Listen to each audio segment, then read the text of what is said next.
যা জল পড়ছে ঘর থেকে বেরোতে মন যাচ্ছে না, না কি বলুন? তো আজ যতদিন এই মাসটা হলো প্রায় জল হলো, 1-2 দিন মনে হচ্ছে বন্ধ ছিল, তো বহুত দিন পরে এই সূর্যোদয়ের মুখ দেখতে পেয়েছি।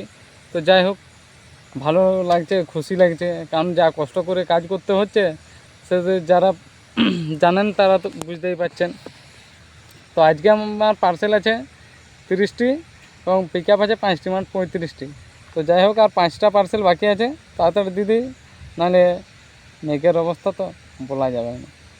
তো দাঁড়ান, আর একটা জিনিস দেখাচ্ছি আমি কি পরেছি দেখুন। এই দেখুন, এই প্লাস্টিকটা কেন লেগেছি জানেন? কারণ এই হেলমেটটা জলে, এতদিন যে জল হচ্ছে, জলে জলে কাজ করে করে পুরো ভিজে গেছে। তো যাতে সর্দি টর্দি না লাগে তার জন্য এই প্লাস্টিকটা মাথায় নিয়েছি, আর ঠান্ডা যেমন না লাগে। তো ভিজে গেছে, তো ঠান্ডা লাগছে দেখলাম, তার জন্য আমি প্লাস্টিকটা পরে নিলাম। তো কেমন বুদ্ধিটা লাগিয়েছি এবার কমেন্ট করে জানাবেন। ঠিক আছে, বাই।